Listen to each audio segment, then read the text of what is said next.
Oh, you're going to want to buckle up because today we're going to get into crypto, why Bitcoin isn't the anonymous, amazing cryptocurrency that most of us were hoping it would be. Let's get into Operation Crypto and how you can keep your anonymity for real using cryptocurrency. Isn't it unfortunate that Bitcoin has started to become a replacement for Visa and MasterCard? If we take Visa and MasterCard and replace it with Bitcoin, aren't we kind of just back at square one? Now, Bitcoin is slightly better. Now, the blockchain technology is incredible.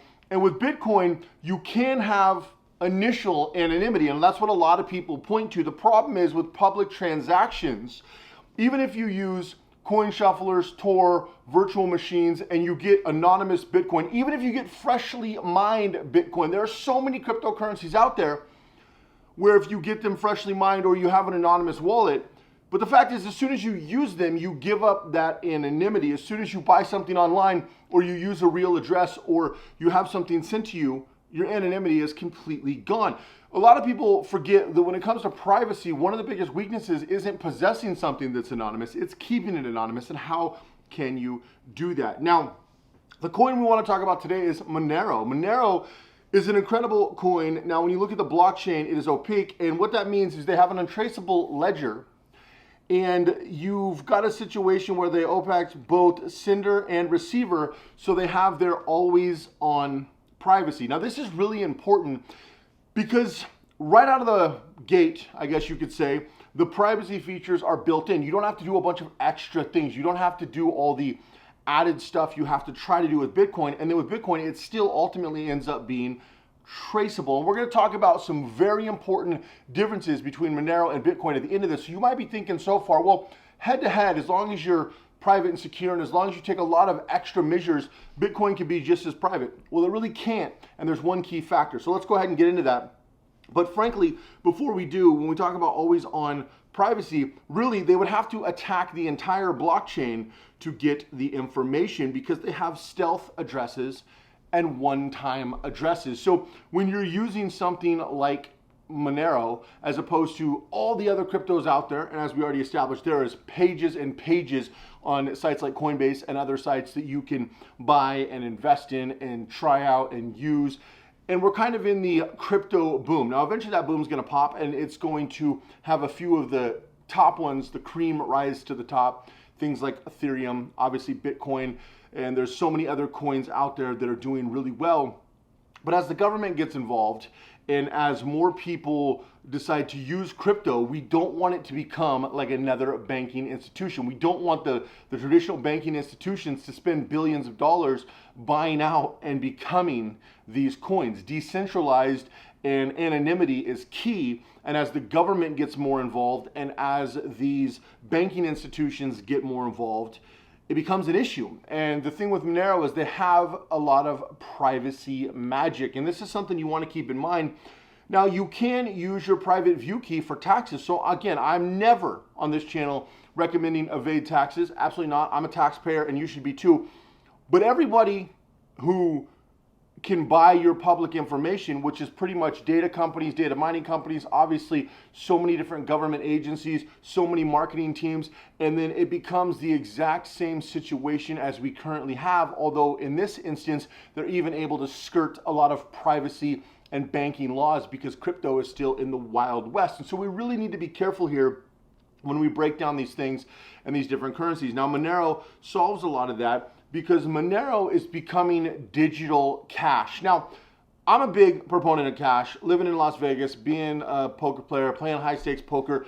If I put 20 grand on the poker table, it's not that mind blowing. There's a lot of people putting tens of thousands of dollars all around me on gaming tables every time I play, whether it's dozens of dollars, hundreds of dollars, thousands, or hundreds of thousands.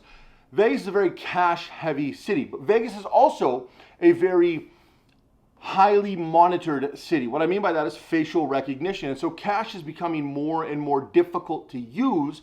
And in fact, if you are purchasing something, you have to age that purchase for it to have value because cash starts to lose some of its value when everywhere you go has facial recognition software. Now, there's ways to skirt some of this, and we talk about that here on the Privacy X project. But the reality is when you go through this process, you need to right out the gate have tools and things that help keep your privacy. So I'm not saying commit any crimes. Definitely don't do that. Don't do anything illegal, and don't avoid taxes. Pay every penny of your taxes. But what I am saying is the average person doesn't need to be able to get a hold of your information, and with a lot of cryptos, it's incredibly easy. Now with Monero, they use ring signatures, which is one of the added features that help them become more like cash. And it anonymizes everything between public signatures that are already out there and public keys and your keys. You basically have a whole bunch of people that look the same and a whole bunch of purchases that look the same, and so people aren't able to pinpoint. In fact, the federal government and a bunch of other agencies spent huge sums of money trying to crack Monero and a lot of other ones, and the best they were able to do is guess based on your social media profiles, based on your online activity, and based on a bunch of other data point factors. They guessed who had Monero and not, but they haven't actually been able to crack it like some claims have been made. And similar with a lot of other ones like Bitcoin and a lot of the other coins out there, they haven't been able to crack it in the ways that they have said, but you always got to stay one step ahead, because there are government agencies spending infinite amounts of money trying to crack all these different cryptos, trying to regulate them and trying to put their thumb on them the same way they did with the banking institutions, and ultimately with the Patriot Act wrecked everything for financial institutions in the United States and mostly worldwide. Now with the public keys out there and the ring signatures, this is good. But this is the one key thing you need to understand the difference of, and we're going to talk about this, and this is probably more important than anything when it comes to a coin like Monero. Now, right now, Monero is probably the best privacy coin that I've seen.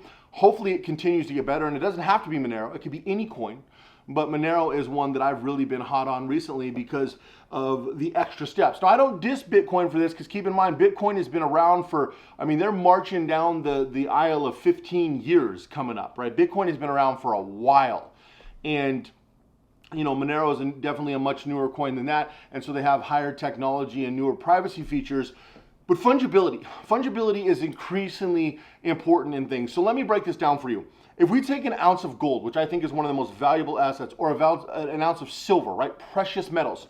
If I take 1 ounce of gold here and 1 ounce of gold here, okay, these are the exact same. There is no number, right? There's no number that's saying this is ounce of gold A and this is ounce of gold B. No, if these are both 1 troy ounce, 1 pure ounce of gold, or 1 pure ounce of Rubik's Cube, but if these are 1 troy ounce of silver, 1 troy ounce of gold, they're the same. They're interchangeable. Now, cash is also interchangeable with one small exception. Cash does have serial numbers. Not widely used unless we're talking about banknotes or transferring from the Fed, right? Initially bringing cash in. So if you've got a large transfer like an armored truck, usually they'll have signatures, they'll have die packs, they'll have different things to circumvent robbery. Smart move. But on a day-to-day cash transaction, cash serial numbers are not actually used, especially in small purchases under $10,000. So that being the case, cash is, I guess you could say, semi-fungible, but gold and silver are assets like that. Now, the problem with Bitcoin isn't fungible at all, because frankly, once a coin has been used, it can be traced to that purchase, and most likely that person, unless they've taken severe anonymity measures. But if you've used anything like your address or any personal information, emails, it can be broke down to you very easy. And what's worse with most cryptocurrencies, and what law enforcement will tell you, is most of them are tainted and they're traceable to specific purchases. So for example, if I have 2 Bitcoin in my wallet that were once used on Silk Road, the transaction history will go with that. And what we're seeing is more people having issues with governments and agencies and, you know, investigators, because they may or may not own cryptocurrency that may or may not have been linked to something, right? It'd be like if somebody robbed a bank, went to Vegas, washed the money, right? They circle it through casinos and other organizations. There's a lot of gentlemen's clubs in Vegas. There's a lot of ways you can quickly wash money in Vegas, especially because it's not... In Vegas, if somebody has 100 grand in cash, that's not a rare thing. It's not like, whoa, why does this guy have, especially in the casinos, it's not, as somebody who plays poker regularly, it's not a rare thing. And so nobody bats an eye at it, right?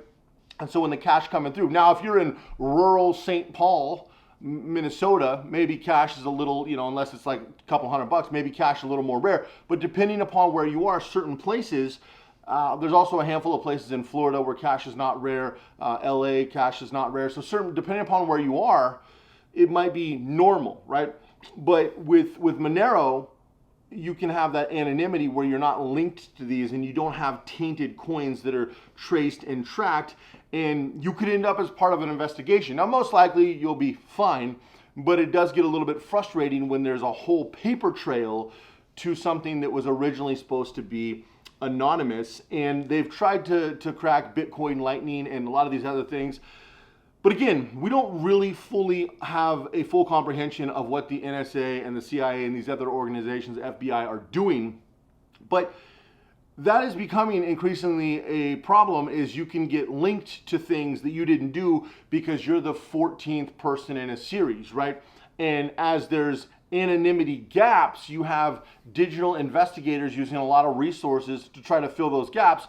And if you pop up somewhere along that timeline, you could have some issues. Now, again, most likely you'll be fine, but it's just something to keep in mind. So anonymity is key. Monero is the crypto that I'm personally a big fan of. Is there a crypto you think is great for privacy? What have you been using? Are you just a Bitcoin advocate?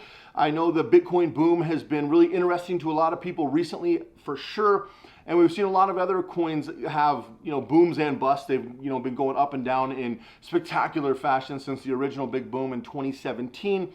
But a lot of people are more on the investment side than the privacy side right now. But you got to keep in mind, the hype is real, but the future is just going to end up being what we just had. You don't want 2025 or 2030 to be crypto as a replacement for Visa and MasterCard. And that's where we're headed. And if we're not careful, that's where we're going to be. And in that scenario, we've accomplished nothing. In that scenario, we've spent a couple of decades to build something that the banking institutions control again. And when that happens, we're back at square one. So something to keep in mind. Let me know what you think. Give this video a thumbs up. Subscribe if you haven't already. Put out new videos every single day here on Privacy X Project. And I'll see you guys tomorrow.